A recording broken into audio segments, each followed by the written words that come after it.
Boa tarde a todos. Encerramos este primeiro fim de semana do Fólio 2024 com uma conversa sobre a guerra colonial a propósito de alguns livros que temos vindo a publicar. Em primeiro lugar, eu queria agradecer aos autores que vieram de Lisboa, à Inês Ponte, à Maria José Lobo Antunes, à Sofia Palma Rodrigues e principalmente ao Coronel Carlos Matos Gomes, que é um dos meus heróis, e portanto não posso deixar de fazer uma diferença. O Carlos Matos Gomes publicou muito recentemente um livro que se chama Geração D, pela Porto Editora, que eu recomendo vivamente a leitura, porque nos faz um retrato do que aconteceu antes do 25 de Abril até ao 25 de Novembro, que me parece mesmo muito elucidativo e importante para nos situarmos. Com a Tinta da China, o Carlos Matos Gomes escreveu a primeira parte sobre a guerra colonial do livro do Alfredo Cunha, com fotografias do Alfredo Cunha antes da guerra, o 25 de Abril e o PREC.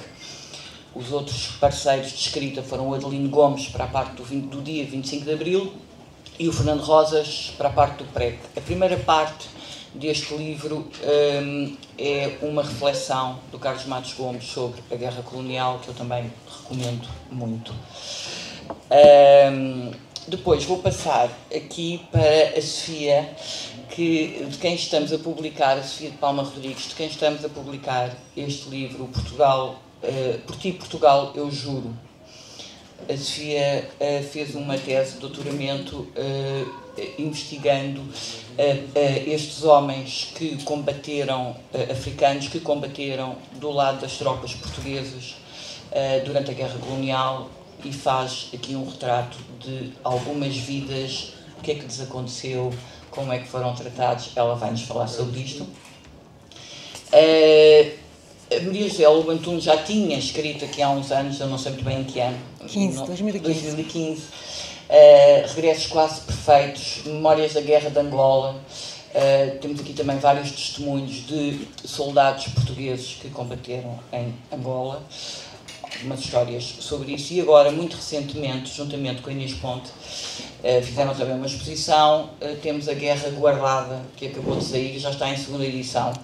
Não sei se já sabiam as autoras, eu gosto sempre de dar estas notícias que estamos a reimprimir. Aqui é também outra perspectiva. Vamos falar, portanto, de guerra colonial em várias perspectivas.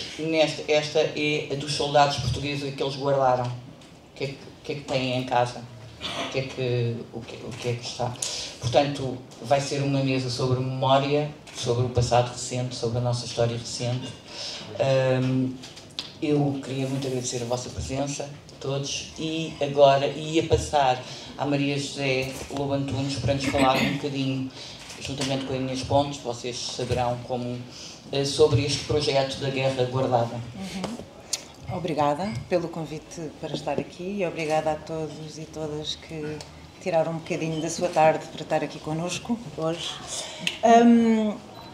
Pronto, a Bárbara prefere que eu fale sobre o livro, mas eu acho que é perfeitamente legítimo, acabou de sair e resulta de um trabalho de alguns anos.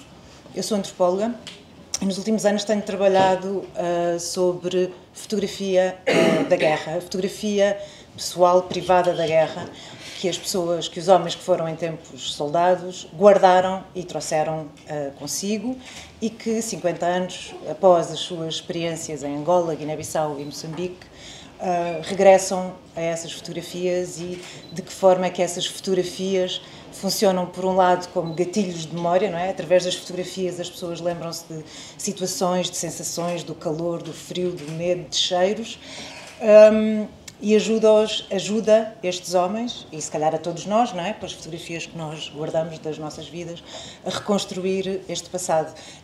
Os nossos passados, no caso destes homens, ajuda-os a reconstruir um passado que foi tornado um passado para o qual não foram voluntariamente. No caso, todos os cerca de 40 homens com quem trabalhámos aqui neste livro foram todos conscritos, ou seja, foram recrutados pelo serviço militar obrigatório e foram para Angola, Guiné-Bissau e Moçambique. Portanto, um passado difícil, um passado que não está ainda agora pacificado, e qual é o papel da fotografia na rememoração e na narrativização destes passados. Pronto, ao longo da pesquisa, mais ou menos de 6 anos, juntámos um conjunto de não sei quantas, a Inês saberá melhor do que eu, fotografias, centenas, milhares de fotografias, não é? De mais ou menos 40 pessoas, e muitas horas de entrevistas e de conversas.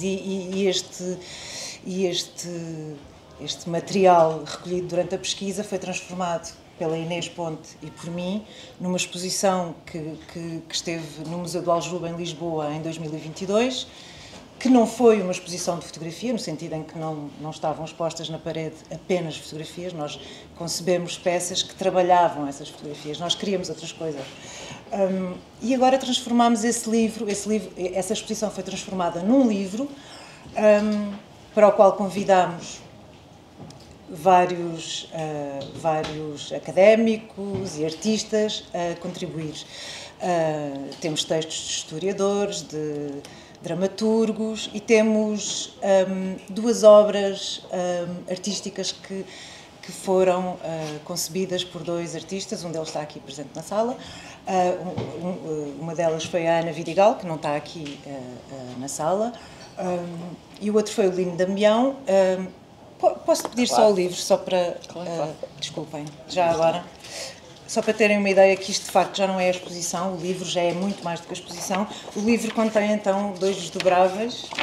Esta é a obra do Lino Damião, que é sobre uma fotografia a preto e branco, pequenina, de pequena dimensão, onde se vê uma criança negra e um soldado português e um jipe que diz Exército Português.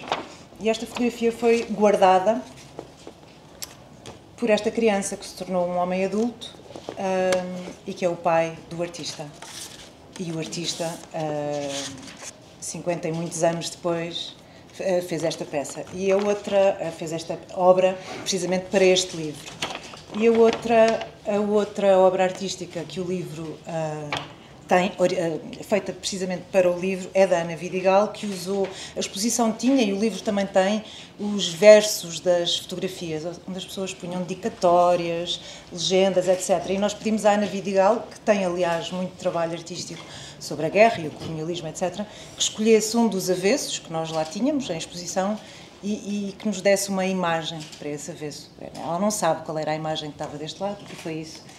E aqui podem ver tanto a imagem original, que é apenas uma legenda, e já agora mostro o verso.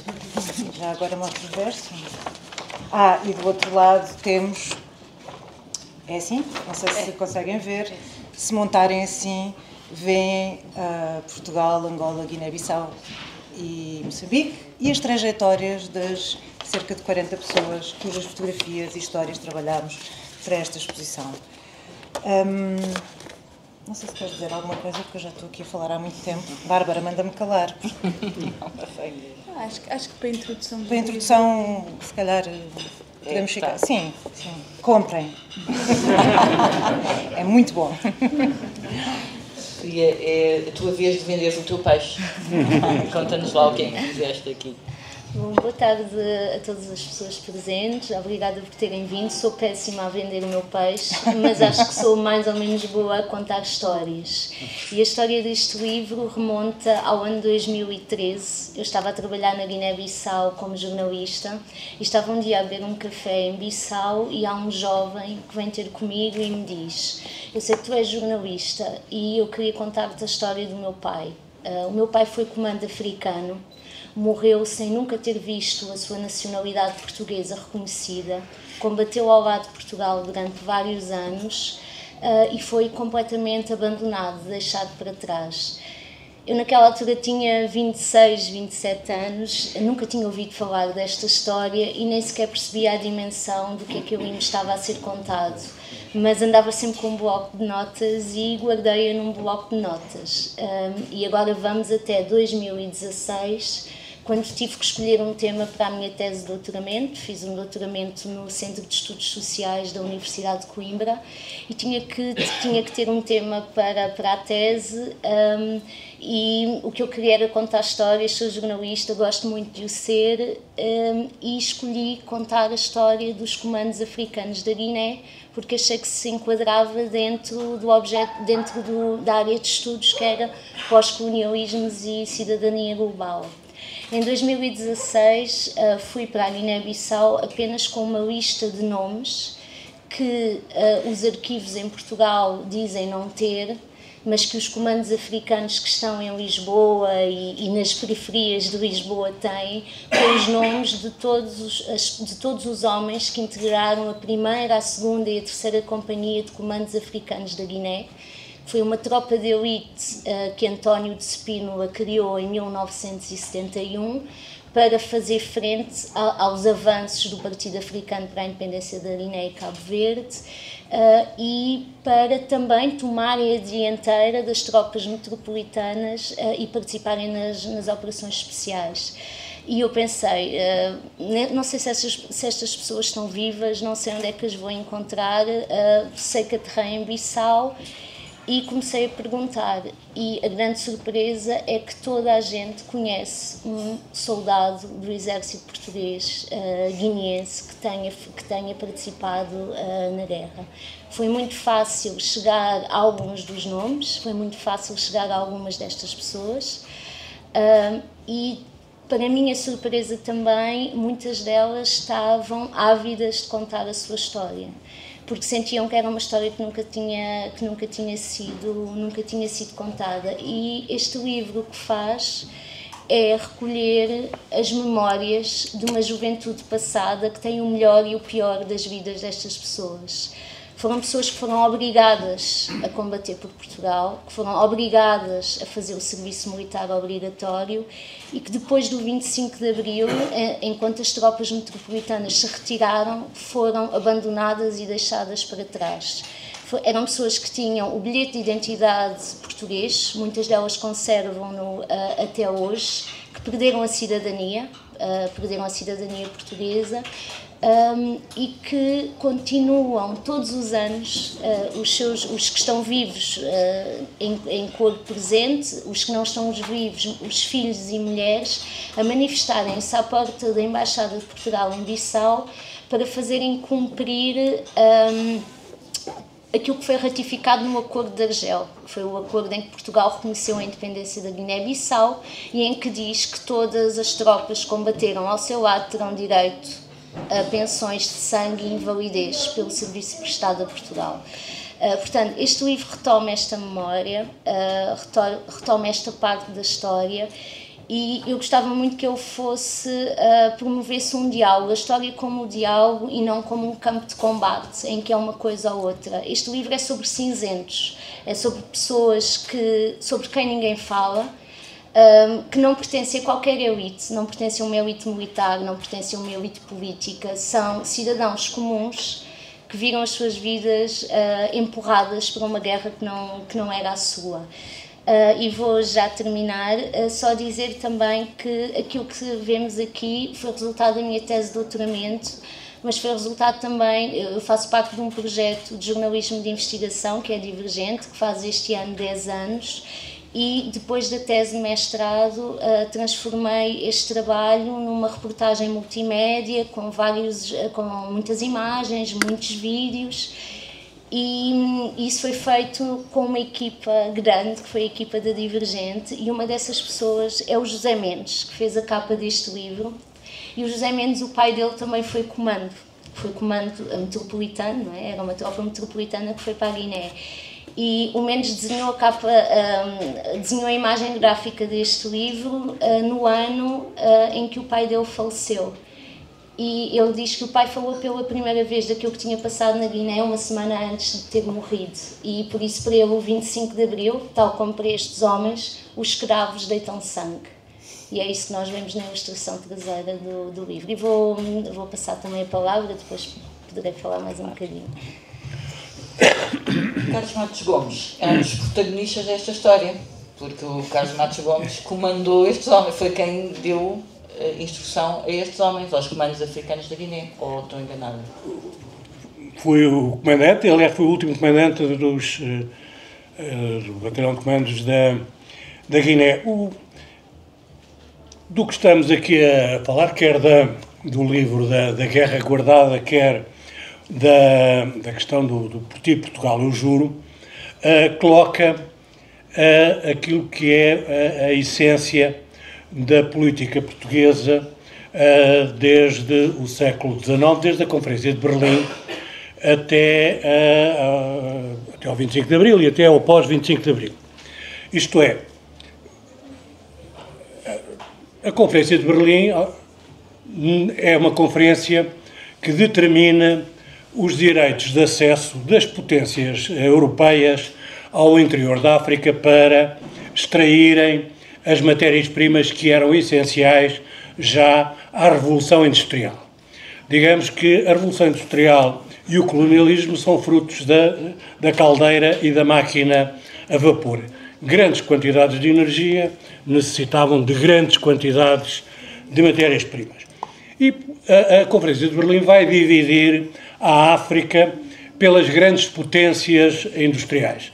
Pela Inglaterra, em primeiro lugar, pela França, mas também pela Alemanha, um pouco pela Espanha e uma parte por Portugal, que vão dividir a África de acordo com os seus interesses, isto é, pelas zonas que tinham matérias-primas que lhes interessavam ou que interessavam às suas indústrias, por zonas onde era mais fácil extrair essas matérias-primas e mais barato para as transportar para as metrópoles industriais, e criaram, para isso, as chamadas colónias que reproduziam a estrutura dos Estados coloniais.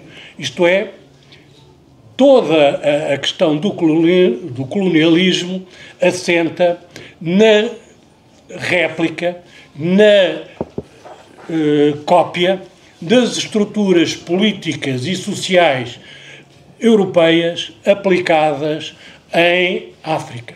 Daí que não haja nenhuma consideração pelas diferenças étnicas, pelas culturas, pelas interpretações do mundo, pelas hierarquias, nem pela forma como cada um desses grupos via a natureza, o ambiente e estabelecia as suas hierarquias.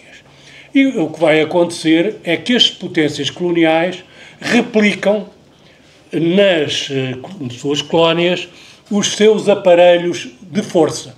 Isto é, colocam os seus administradores e dividem os territórios em concelhos, como aqui na Europa tinham dividido em condados, no caso dos ingleses, ou em distritos, ou em províncias, ou em regiões, como no caso dos franceses, e punham um administrador, colocam as chamadas polícias rurais, que vão ser a raiz de todo o aparelho de força local, e vão criar também exércitos de mobilização, isto é, exércitos que são deslocados da metrópole para cada um destes territórios, para imporem uma soberania e para imporem uma cultura e uma civilização, isto é, um modo de governo, e em todos eles, e desde muito cedo, os Estados coloniais criam um corpo de tropas auxiliares nativas. Isto acontece com os ingleses, ainda hoje temos um resquício disso nos Gurkhas, que são tropas coloniais que servem nas Forças Armadas britânicas. A Primeira Guerra Mundial tem uma participação fortíssima de militares africanos, nomeadamente os atiradores franceses, e na Inglaterra morrem milhares de africanos nas trincheiras da Flandres. A Segunda Guerra Mundial tem uma participação ainda maior. Para termos a ideia, a tomada do sul da França, a tomada de Marselha, que é a cidade mais importante do sul, é feita por tropas negras senegalesas. Portanto, há um exército negro, há um outro exército árabe, os Aquiris, na Argélia, e são todos os Estados coloniais criam, desde muito cedo, tropas auxiliares que vão complementar o seu aparelho de força, o seu aparelho de imposição político. Para termos uma ideia, na Primeira Guerra Mundial, o general que comanda as forças alemãs que vêm do Tanganica para o Moçambique, o general von Lettow, traz uma força de cerca de 4.500 homens, onde apenas cerca de uma centena eram alemães, todos os outros eram africanos. E é este exército alemão, negro, que vem até praticamente à beira. É este exército negro que combate nas batalhas de Nugumano, atravessa o Rovuma e vem até praticamente ao centro de Moçambique, onde o general von Lettow sabe que a Alemanha se tinha rendido. Isto é, ele é um general completamente vitorioso com as suas tropas negras e que tem que se retirar porque a Alemanha perdeu a guerra na Europa. Por outro lado, Portugal seguiu exatamente este caminho. E é isto que faz, e é o facto de ter seguido este caminho, muito semelhante ao inglês, que faz com que, logo no início do século XX, se tenham constituído companhias africanas, as chamadas companhias de landins, que são mobilizadas regularmente para a Índia, portanto, e são das tropas que desempenham um papel importante no dispositivo militar português na Índia, em Goa, Damão e Dio. São eles também até que fazem o policiamento, fazem parte das Forças Armadas que estão em Macau e também em Timor.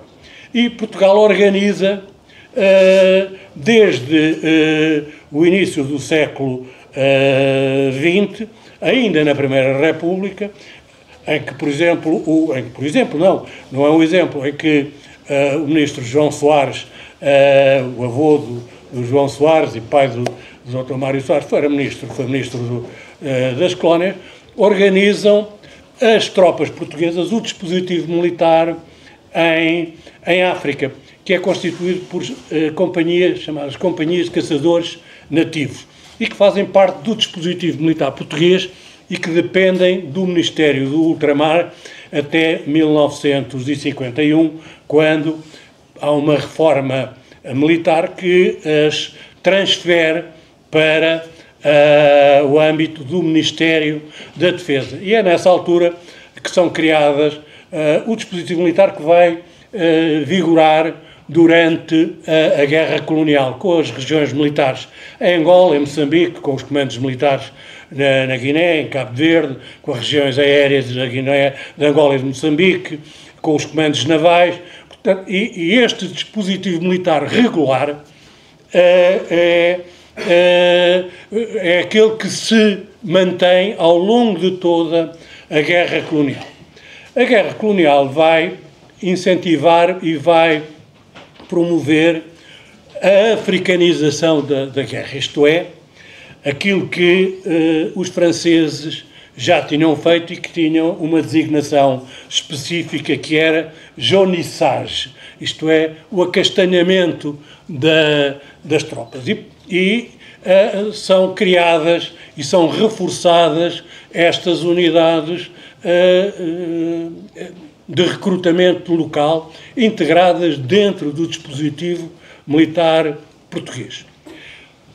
Ao longo do desenrolar da guerra, que começou, como sabem, em 1961, a guerra tem uma evolução que é em contínuo desfavor das possibilidades portuguesas, isto é, as forças de guerrilha, quer na Guiné, quer em Moçambique, ao longo dos anos, vão todos os anos aumentando as suas capacidades de combate. Isto é, vão aumentando os seus efetivos são cada vez melhor treinados e passam a ter cada vez melhor armamento. E vamos chegar a uma altura, por volta de 1970, 71, em que acontece um facto inédito nos processos coloniais, que é o exército convencional colonial passa a combater a inferioridade tecnológica relativamente aos movimentos independentistas. Isto é, os bigrupos, no caso da Guiné, que correspondem mais ou menos a 90 homens, eram melhores do que uma companhia de caçadores português. A Kalashnikov era a arma dele, dos movimentos de independência, era melhor do que a G3, as metralhadoras eram melhores, a artilharia dos movimentos era melhor do que a artilharia portuguesa e, fundamentalmente, também a moral e a capacidade de combate vai aumentando. Por outro lado, o que vai acontecer aqui em Portugal é que, a partir de 70 até 72, ocorre um esgotamento demográfico, isto é, a demografia não é iludível e sabe-se quantos jovens masculinos nasceram em cada um dos anos e sabe-se, portanto, 20 anos depois, quem é que está pronto para ser recrutado. E aquilo que se sabe é que em 1972 se atingiu o limite da capacidade de recrutamento metropolitano. Isto é, não havia mais capacidade para colocar jovens portugueses nos 3 teatros. Em Portugal em 1972-73, era o segundo Estado em todo o mundo mais militarizado, a seguir a Israel. Israel continua a ser o Estado mais militarizado do mundo. Em 1972-73, em termos de percentagem da população, Portugal era o segundo Estado mais militarizado. Tinha cerca de 250 mil homens em uniforme, quer dizer, em serviço militar. O que quer dizer que naquela faixa ativa, dos jovens entre os 20, 24, 25 anos, 250 mil desses homens estavam fora do mundo do trabalho e estavam em guerra. Ora, este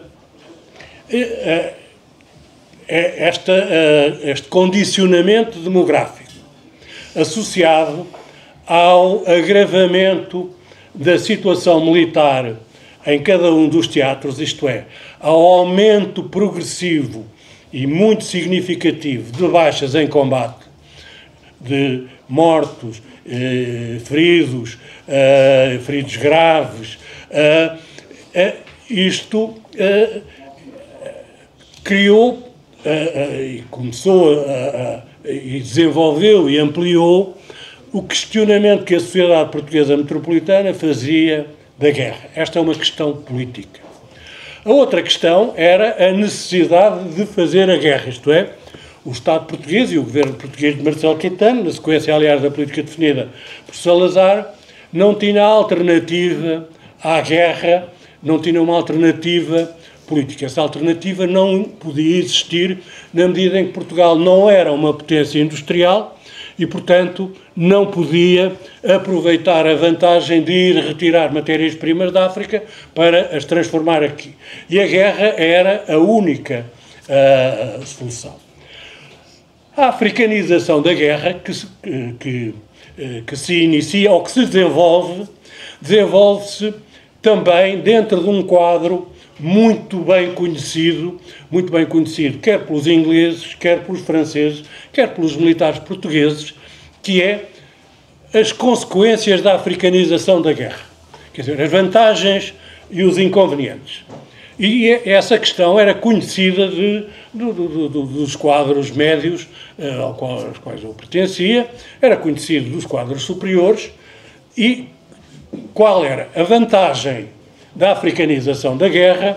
É, em primeiro lugar, de os recrutados locais estarem ambientados ao teatro de operações, isto é, estão ambientados àquele terreno, estão ambientados àquele clima e conhecem o ambiente social, o ambiente humano em que a guerra se desenvolve, na medida em que vêm de lá, falam as línguas e conhecem o uso e o costume. O que quer dizer que não é necessário instruir essas tropas para os adaptar. Por outro lado, ficam mais baratas, porquê? Porque não é necessário transportá-los. Por outro lado, são mais baratas porque os seus vencimentos, os seus salários, são mais baratos, são mais baixos. E tinha uma vantagem, tinha e tem, uma vantagem muito significativa, que é a morte ou o ferimento desses militares recrutados localmente não tem impacto político e sentimental na Europa. Isto é, morrer na Guiné um guineense, Fula, ou Mandinga, ou Manjaco, ou morrer em Moçambique um Macua ou um Maconde, não tem nenhum impacto aqui. O impacto que tem é a vinda dos corpos dos militares que morriam em combate, ou a vinda dos feridos e dos que ficavam deficientados na guerra. E, portanto, estas são as vantagens que levam a ir a todos os exércitos, a todas as potências coloniais, a africanizarem em boa parte os seus efetivos em África.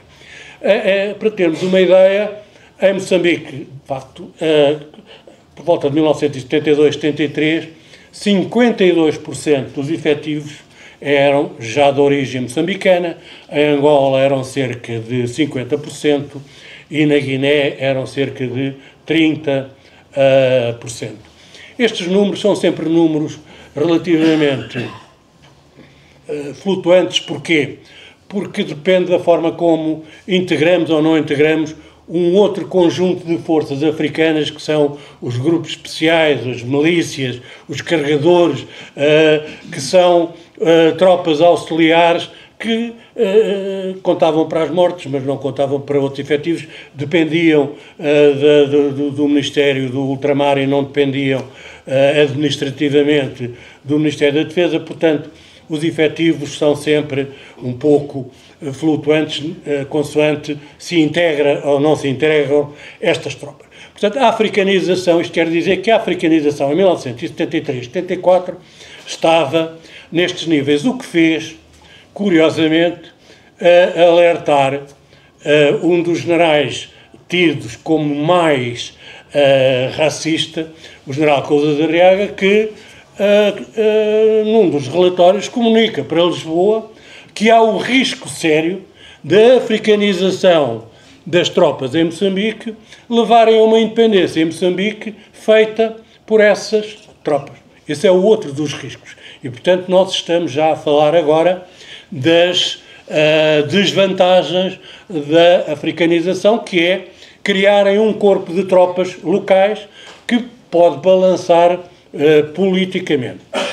A outra grande questão, que é aquela que se reflete no livro e que se reflete também aqui na Guerra Guardada, é o facto da africanização da guerra originar obrigatoriamente um conflito na sociedade local.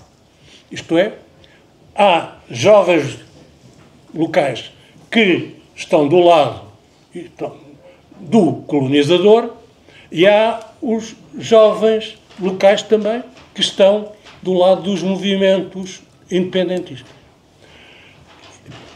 Isto provoca, inevitavelmente, um conflito no momento em que se decide fazer uma paz e acordar uma independência. Portanto, isto é inevitável. A questão que se coloca, a questão das fidelidades.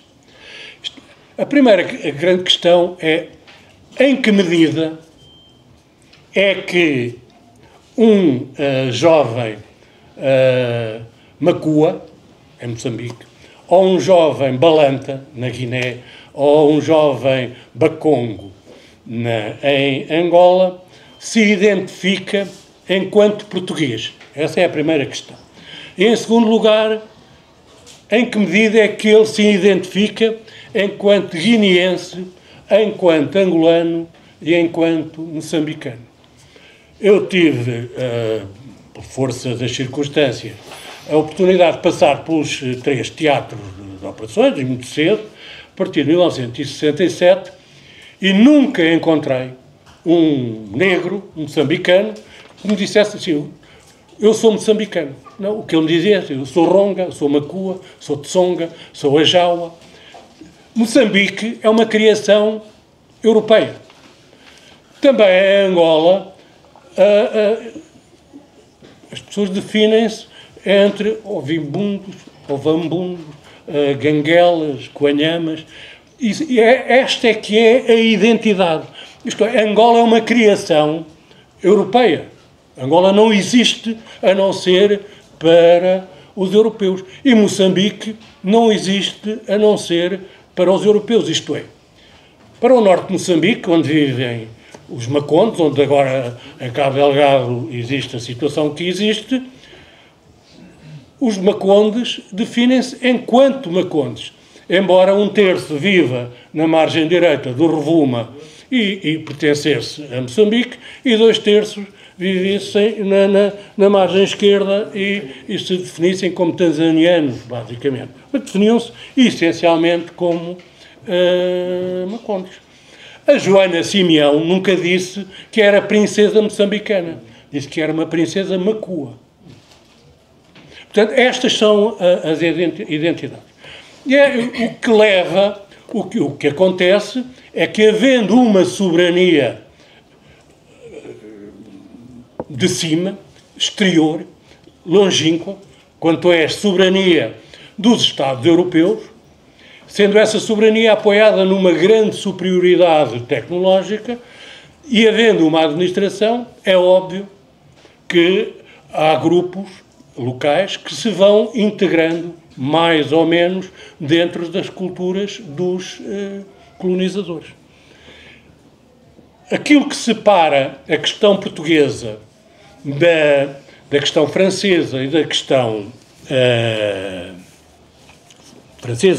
inglesa é que, desde muito cedo, e por filosofia de cada uma desses países e das elites desses países, o que a administração colonial que eles fazem através da intermediação, a chamada indirect rule, um governo indireto, criando uma faixa de aculturados que são educados nas metrópoles e que depois vão desempenhar o papel de ligação entre a elite governativa, a elite de governo e de administração metropolitana e os povos locais. É neste sentido que, se nós formos verificar o percurso dos líderes nacionalistas, vamos descobrir que todos eles foram, não é todos, a enorme maioria deles, foram formados nas escolas metropolitanas, em Inglaterra e em França. O Nkrumah, o Nyerere, foram formados em Inglaterra. O Amílcar Cabral, o Montland foram formados aqui, o Senghor foi formado em França. Toda a elite que vai dar origem ao chamado segundo movimento descolonizador, que é aquele que ocorre após a Segunda Guerra Mundial, é uma elite aculturada, a quem as potências coloniais passam o governo, isto é, e correndo o risco, que não é risco nenhum, mas a questão que há é que todos os Estados africanos são Estados neocoloniais. Todos os regimes que existem de um presidente, um governo, um poder legislativo, um poder executivo, um tribunal e umas forças armadas nacionais são o modelo do Estado-nação que os europeus desenvolveram também não há assim tanto tempo quanto isso, há cerca de 200 anos, com a Revolução Francesa, e que implantaram nas suas colónias, abafando e destruindo todas as estruturas políticas que existiam, como se aqueles povos não tivessem existência, nem história, nem cultura do antecedente. E não deixa de ser curioso, mas também significativo, que das primeiras medidas que todos os governos neocoloniais ao tomarem a posse e a soberania dos seus territórios depois da independência, as primeiras ações que fazem é a eliminação das autoridades tradicionais. Isto é, se nós formos verificar o que é que faz o Júlio Nyerere na Tanzânia, o que faz o Kenneth Kaunda, o que é feito, a questão do Congo, o que é feito é eliminar, matar as autoridades tradicionais e, curiosamente, as autoridades religiosas, isto é, os feiticeiros. Porquê? Porque os feiticeiros aí metem medo, porque tinham ainda a ligação ao além e, portanto, os feiticeiros têm que ser eliminados. Aliás, em Angola são eliminadas as chamadas crianças feiticeiras, é uma mortandade que é feita em Angola. Portanto, na Guiné são destruídos, os vários povos vão destruir aquilo que são os irãs, que são as árvores sagradas de cada um dos povos, para o estabelecimento de uma elite neocolonial. E, portanto, esta é a situação que vai ocorrer em Angola, Moçambique, na Guiné, com algumas diferenças, isto é, o aproveitamento destas tropas africanas em Moçambique é feito de uma determinada forma, violenta, mas de uma determinada maneira. O aproveitamento destas tropas africanas em Angola é feita de outra maneira, com a integração de boa parte delas nos movimentos no MPLA e na UNITA, mas na maioria no MPLA. E na Guiné coloca-se uma outra questão que tem origem na política que o general Spínola vai desenvolver e desenvolveu durante o seu mandato enquanto governador e enquanto comandante-chefe. No fundo, a política de Spínola era a de encontrar de construir um modelo de sociedade idêntica à europeia e dotá-la dos elementos típicos do Estado-nação. E é por isso que ele, em primeiro lugar, desenvolve uma política de relação direta com as populações, através dos congressos do povo, que é a promoção do direito à palavra dos povos. Promove uma política de aliciamento de determinadas etnias, nomeadamente dos fulas, que são a etnia com a qual Portugal tradicionalmente se relacionou logo desde a chegada dos primeiros navegadores à costa da Guiné, porque estava a ocorrer ao mesmo tempo a invasão fula de norte, e, por outro lado, constituir um exército africano que garantisse o suporte a essa soberania. Esse exército africano teria, por um lado, uma unidade nuclear, que seria o Batalhão de Comandos, e teria as suas unidades normais, que seriam as antigas companhias de caçadores, e teria também uma componente de marinha com fuzileiros. E é esta arquitetura que é desenvolvida, e é neste diálogo que que se relaciona o poder colonial com os africanos guineenses que vêm para estas tropas. As tropas das unidades normais eram de recrutamento étnico, ao passo que estas unidades de tropas especiais eram de recrutamento nacional. Aquilo que é prometido é que esta tropa vai ser um núcleo do novo Estado. E é este acordo que é estabelecido entre a autoridade colonial do general Spínola, e convém distinguir da autoridade do Estado português, porque há um conflito permanente entre Spínola e o governo de Marcelo Caetano. É este projeto político da Guiné para os guineus que ali se desenvolve. E é com este projeto político que ocorre o 25 de Abril. O 25 de Abril de 74, quando ocorre quando a Guiné-Bissau já era reconhecida por 80 países.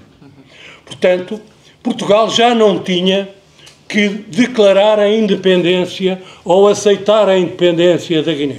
Tinha apenas que reconhecer um facto que internacionalmente já era aceito. Eu sei que estou a tempo, mas é importante colocar esta questão. Esta questão, portanto, é neste ponto em que se encontra o Estado português a 25 de Abril. O outro ponto que é essencial perceber é que em 1974, isto é, no 25 de Abril, o 25 de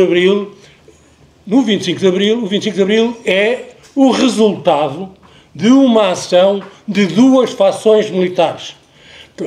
A ideia da unidade do MFA é falsa, isto é, quem vence em 1973, todo o regime português está em conspiração. O Marcelo Caetano conspira com os seus ministros, com o Baltazar Rebelo de Sousa e os outros.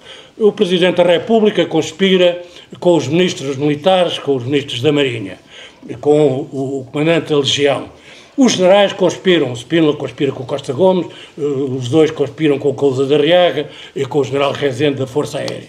Toda a gente, os capitães conspiram entre si, os capitães conspiram com o Cousa da Arriaga, e aquilo que vai sair como vencedor do processo do 25 de Abril, e que tem o precedente, que é uma tentativa de antecipação de tomada do poder de Spínola, que é o 16 de março, o golpe das Caldas, o que vai acontecer no 25 de Abril de 75 é a aliança destas duas fações que tomam o poder.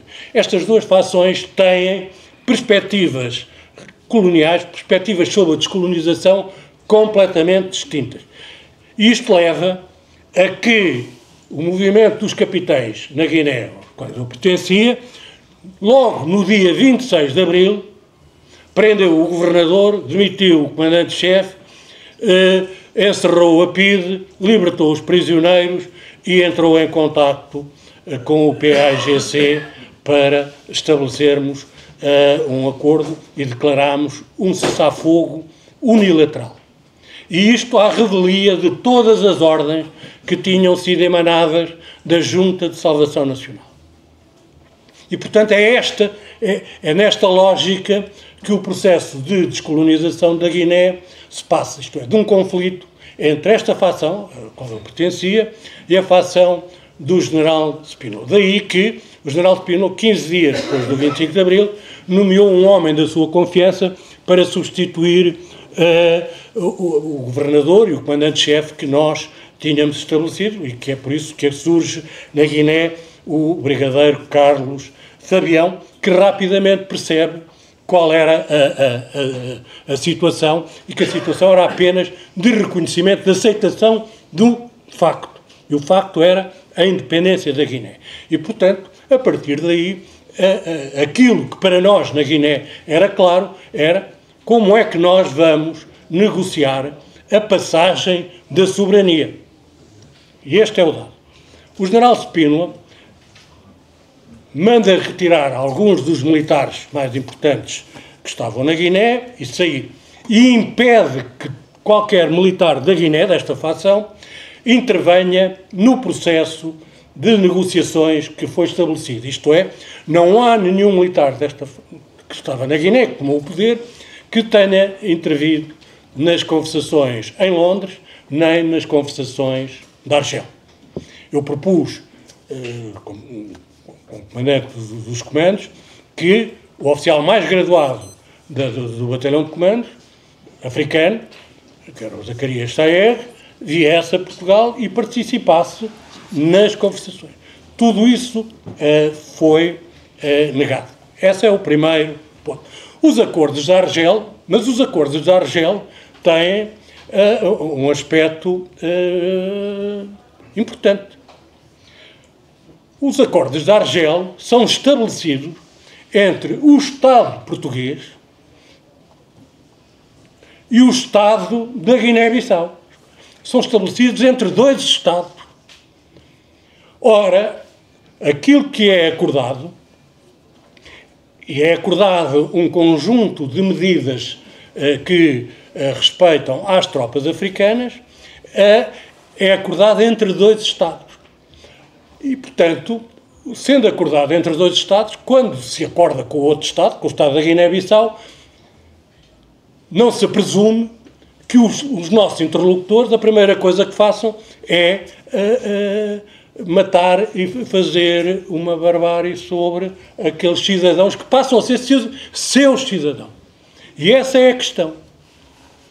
E essa é a questão, e era uma questão que nós conhecíamos, nós, os militares que estávamos na Guiné, conhecíamos muito bem, isto é, eu pessoalmente andei a estudar no Colégio Entomar praticamente como metade do Comitê Central do PSGC, fui companheiro quarto do Júlio Semedo, foi depois embaixador aqui em Portugal e ministro dos Negócios Estrangeiros, fui amigo do Mário Cabral, do Esvécio Gomes, portanto, nós conhecíamos aquelas pessoas e entendíamos que eles eram exatamente pessoas como nós. Ora bem, o PAGC era, em si mesmo,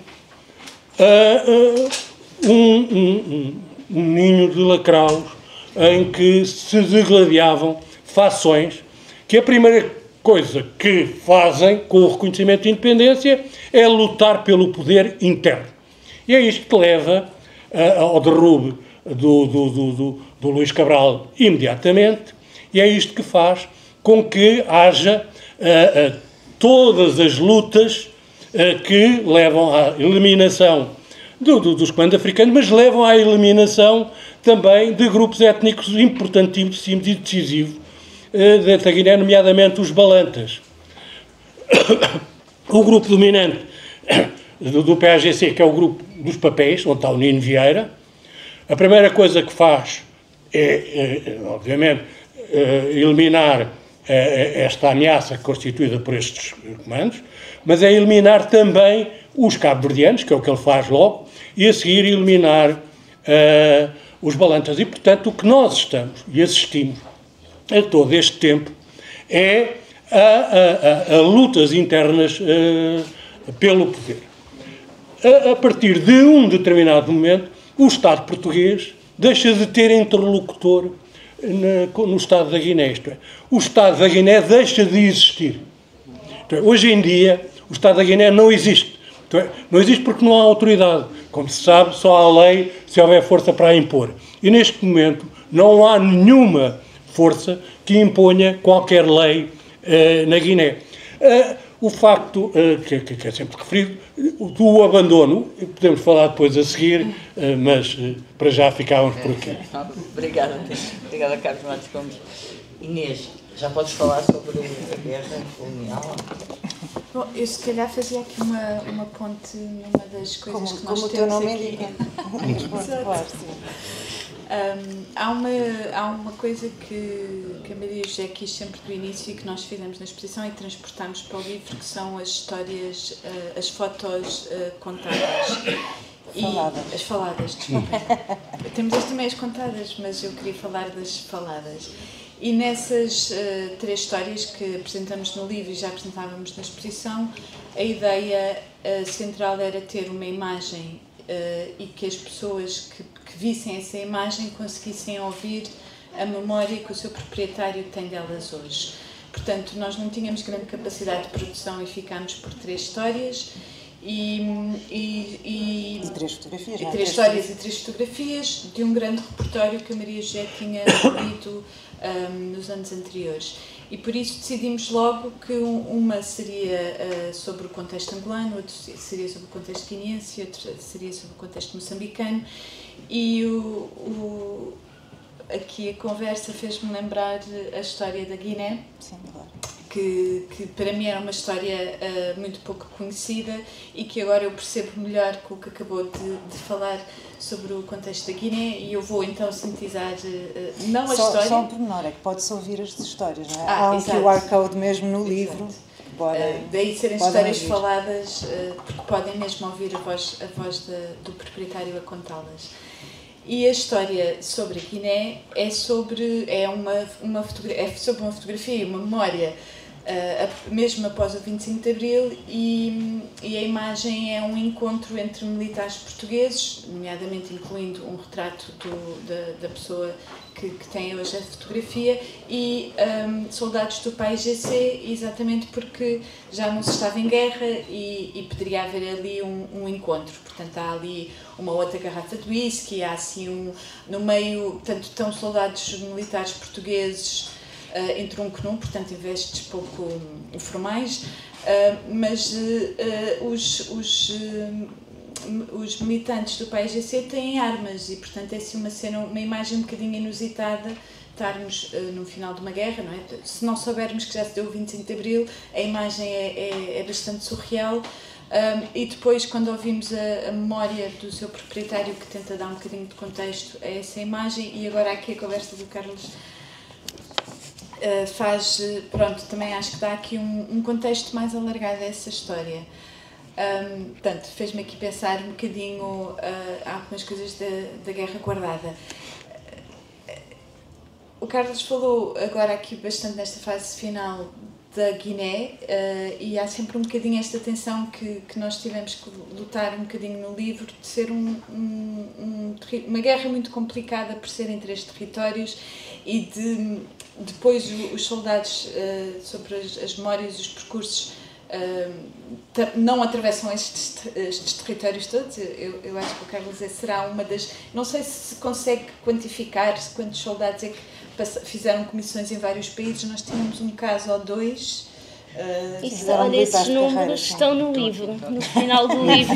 Viste como sabes vender? Sim, temos as estatísticas todas no final do livro, dos que combateram nos 3 territórios, tanto tropas negras como metropolitanas. Porque é assim uma facção bastante, eu imagino, Sofia, agora saberás melhor esses números que eu, mas que não é uma facção muito grande. E parece-me que são pessoas que, pela sua experiência, conseguem mais facilmente incorporar esta visão geral, não é? Porque depois, como o Carlos estava a dizer, o processo de descolonização da Guiné foi de uma maneira, o de Angola será de outra maneira, também há outras fações, há mais fações também em luta, Moçambique também assim. É de facto um terreno muito complexo por esta diversidade geográfica.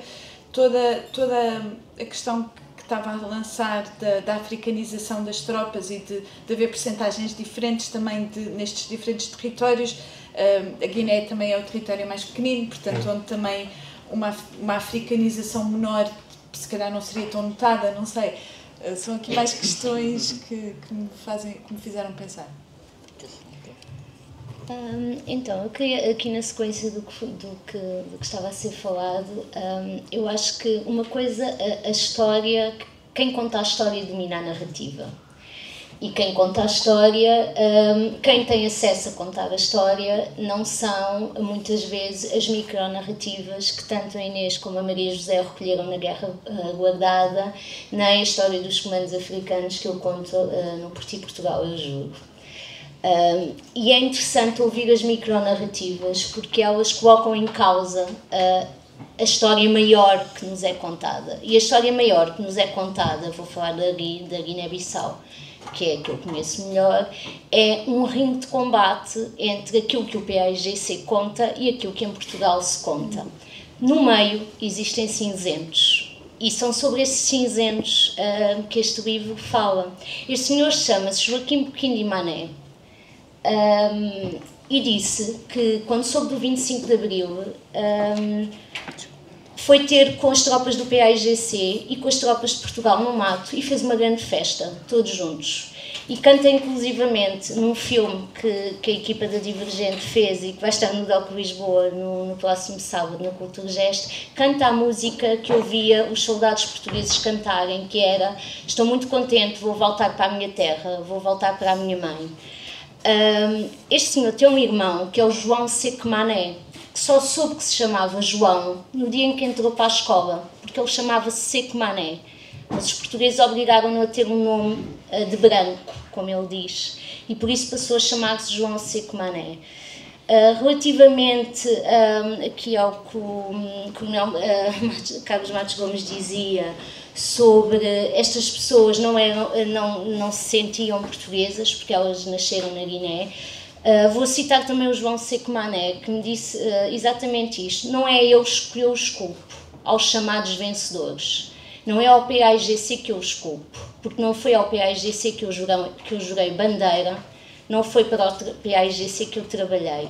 E muitas destas pessoas referiam-se a trabalho quanto àquilo que faziam no Exército. E relativamente aos acordos e às assinaturas do Acordo de Argel, eu gostaria de recordar que quem esteve na assinatura do Acordo de Argel e que assinou a Lei da Nacionalidade foram duas das maiores personalidades da história de Portugal recente, que foi o Dr. Mário Soares e o Dr. Almeida Santos. Portanto, não estamos a falar de pessoas que fizeram parte e que nos acompanharam ao longo da história. E só dizer também, voltando aqui ao livro, eu dividi o livro em 4 capítulos. Sangue e Açúcar, que foi basicamente Amilcar Cabral denominava a política de António de Spínola de sorriso e sangue. Então, sangue e açúcar, porque aliciava as pessoas com açúcar, mas depois o que aconteceu foi um derrame de sangue. Galos de combate, que era como é que estes homens foram treinados para serem máquinas de guerra pelo exército, pelo regime colonial. Carne para canhão, que é como é que eles foram deixados depois do 25 de Abril, e sim, perseguidos pelo PAIGC, mas eu acho que a história não se julga, a história tenta-se compreender, e estamos a falar pensar também como é que de repente estas pessoas são integradas num novo país contra o qual lutaram. De quem é a responsabilidade aqui, deixo no ar. E depois o último capítulo, que se chama E Agora Portugal, em que se indaga o Estado português sobre um acordo que foi assinado e sobre uma série de promessas que não foram cumpridas. E sobre pessoas que, sobretudo, não têm a história militar, não têm a história dos acordos, não, estas pessoas têm uma história de afetos, têm uma história de emoções e têm uma história de pequenas narrativas. E relativamente aos comandos africanos da Guiné, que são bonitas de se ouvir, porque falamos de um país que tem como base a oralidade, não é? A passagem da palavra é feita a partir da oralidade e não da escrita. Então são contadores de histórias exímios e conseguem fazer-nos esquecer que nós estamos a ouvir uma história de guerra e de repente estamos a ouvir a história de uma pessoa que vai desde uma juventude até 50 anos depois. Como é que 50 anos depois eu olho para tudo aquilo que vivi? E acho que isto tem um valor para a história que a que todos devemos dar atenção. Obrigada, Sofia.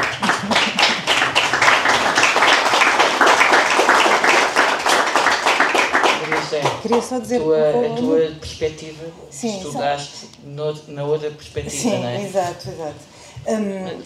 Fala aqui. É? Ok. Foi muito interessante ouvir, como sempre. Mas eu, como a Sofia, trabalhamos com pessoas que vivem fora do mundo dos acordes e da política e que viveram as experiências de guerra como experiências privadas, pessoais, não é? E eu não me vou meter na discussão sobre a Guiné, porque este livro que nós fizemos, a Inês e eu, parte das coleções de fotografias de soldados portugueses, brancos. Portanto, essas questões não estão, enfim, não são tocadas por nós, mas há duas coisas que eu gostava de dizer, que é, nós trabalhamos de facto com dezenas de homens e as suas coleções fotográficas e as suas histórias, e há 2 dias recebi um telefonema de um deles, que tem aqui várias fotografias, e que aliás, depois deste projeto, doou a sua extensíssima coleção fotográfica de centenas de imagens ao Arquivo de História Social da Universidade de Lisboa, do Instituto de Ciências Sociais da Universidade de Lisboa, e ele telefonou-me porque finalmente percebeu. Ele era soldado, radiotelegrafista, e tinha uma máquina fotográfica e fotografava por todo lado um dia. E finalmente percebeu, 50 e muitos anos depois de ter voltado, porque é que o comandante da sua companhia andava atrás dele a proibi-lo de tirar fotografias. Porque ele não sabia, aprendeu lendo o livro. Há aqui um capítulo que explica o contexto militar de sobreposição da censura militar e da censura à imprensa e aquilo que se podia retratar em fotografias e aquilo que não se podia mostrar, o que se podia ver e o que não se podia ver. E, portanto, esta pessoa, que é o Luciano Leal, acho que ele não está aqui, que tem várias fotografias aqui muito diferentes daquelas mais habituais que todos nós conhecemos, descobriu, passado 50 e tal anos, que não era uma embirração do comandante, que havia, não é? Ele estava dentro da floresta, não fazia ideia que estava dentro da floresta. Na verdade, havia regras que o Estado Novo impunha para limitar a imaginação sobre o que se passava em Angola, Guiné-Bissau e Moçambique. E ainda, continuando nesta coisa das pessoas que estão dentro das florestas e não estão fora delas, não é? Passo a palavra a ti, porque eu sei que tu tinhas uma coisa para falar sobre esta Clara. Eu aqui um bocadinho no ponto da Sofia, o nosso livro tem uma série de textos de autores convidados e a maior parte deles são pessoas que tiveram ou fizeram uma parte da programação paralela ou tiveram algum papel na exposição. E há um deles, que é o da Cláudia Castelo, é uma historiadora de ciência, tem de ciência, do colonialismo e do colonialismo português, tem uma extensa obra, é uma das pessoas que discute a questão do lusotropicalismo, e ela ajudou-nos na exposição com um álbum de um tio dela que já faleceu. E o texto da Cláudia chama-se Por uma História com a Gente Lá Dentro. E é um texto singularmente bonito, escrito da perspectiva de uma investigadora, arquivista, e que tem também esta relação de afeto, não é? Alguém da família dela, neste caso o tio, e das perguntas todas que ela queria fazer, um bocadinho destas histórias que no fundo, se calhar o meu ponto é, destas histórias que não se sabem em lado nenhum. Ou seja, o Portugal por Ti Eu Juro é de facto uma história inédita neste contexto. A guerra e a história dos soldados portugueses também tem muito de inédito ainda hoje, e a Guerra Guardada tenta um bocadinho revelar um bocadinho mais desse mundo. Acho que é o que tentamos todos aqui nesta mesa, de certa maneira. Obrigada, Inês. Não sei se abro a sessão a questões, se têm questões para colocar aqui aos nossos convidados. Eu tinha já uma questão. Eu estive em Moçambique de 67 até 69, princípios de 67, meados de 69, 26 meses. Era soldado. Na altura ainda não havia aquela organização que o Carlos falou, tão bem estruturada das tropas dos nativos, como a gente lhes chamava naquela altura. Não estavam ainda muito bem estruturadas, mas uma coisa vamos lá ver, discordo consigo. Eles não foram empurrados, eles não eram empurrados, Eles iam porque queriam, optavam. Era uma opção. Era uma opção. Pelo menos pelo aquilo que eu vi, pela experiência que eu tive, é uma opção deles. Eles não eram empurrados, éramos nós. Nós que estávamos aqui, é que éramos empurrados. Agora, eles lá, não. Era a maior parte, pelo menos, eu estou a falar nos 26 meses que tive de experiência de guerra.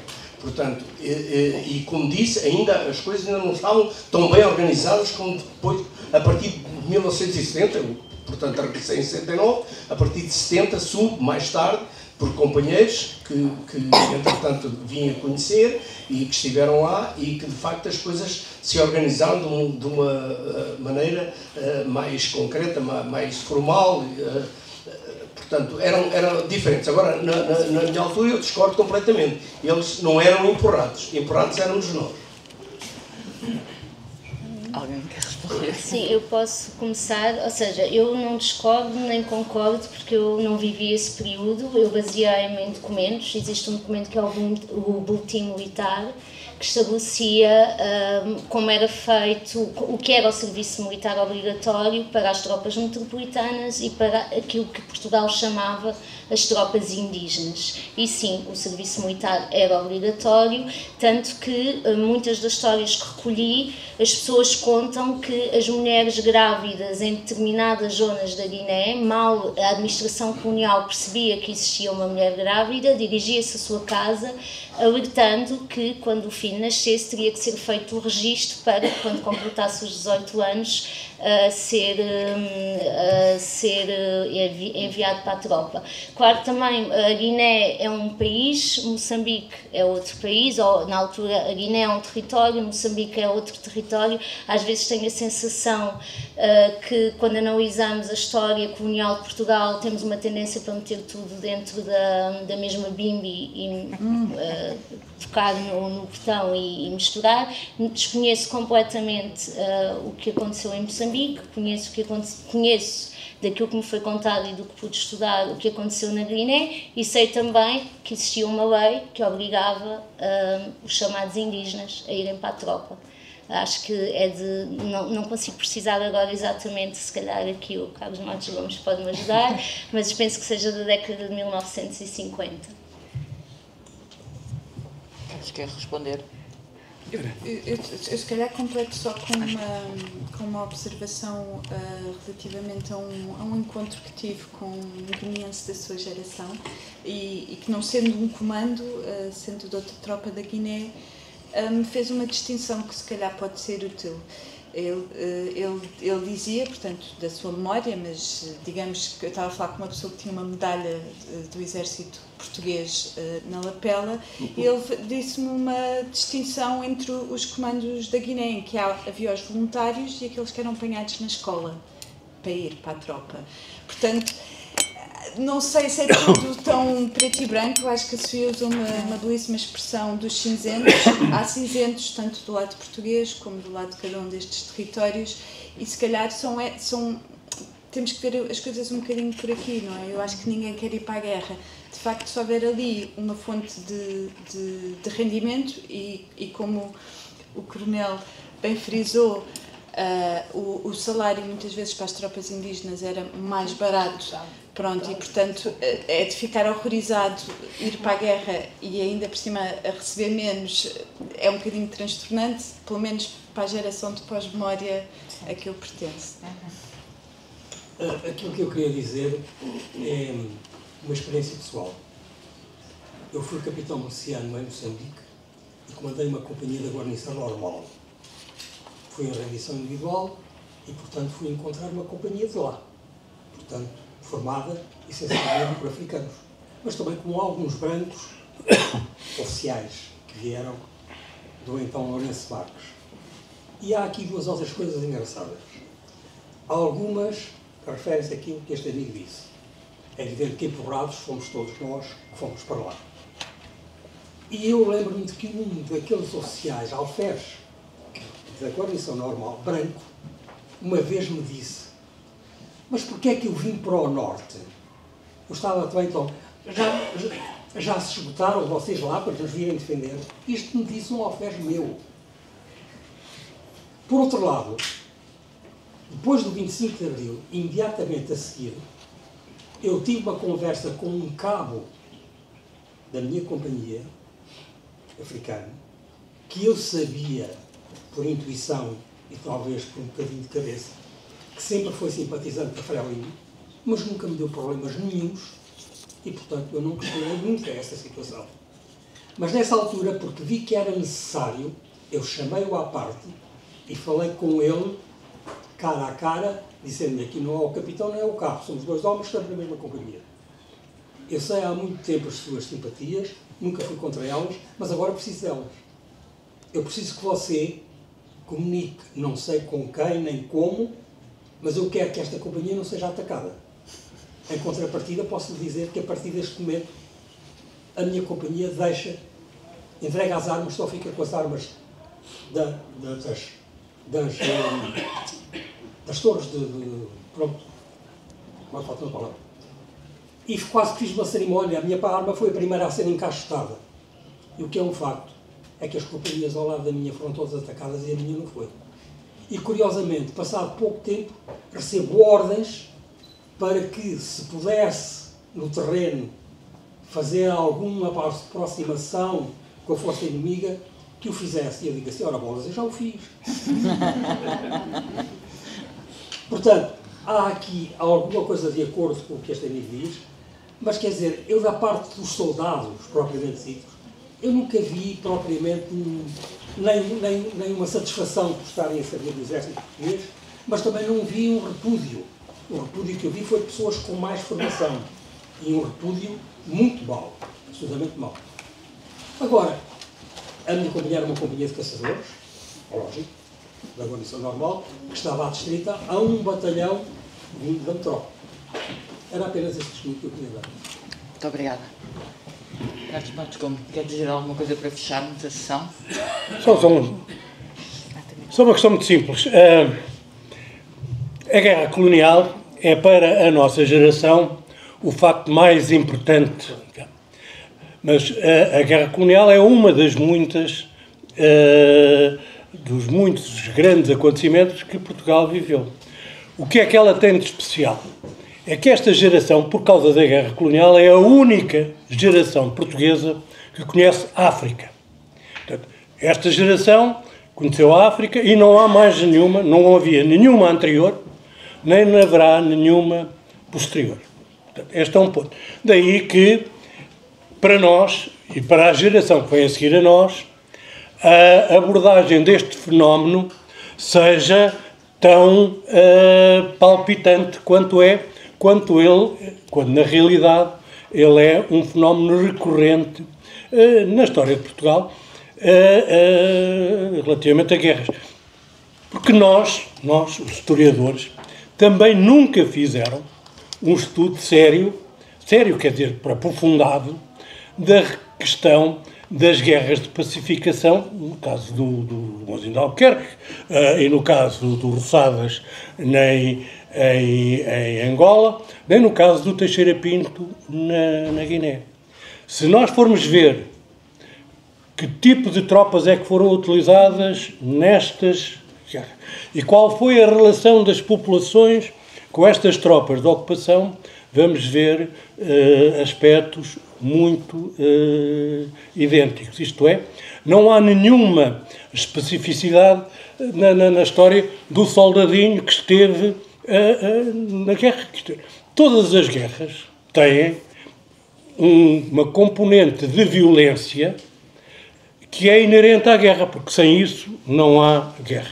A outra questão que se coloca é, de novo, a questão da motivação para a guerra.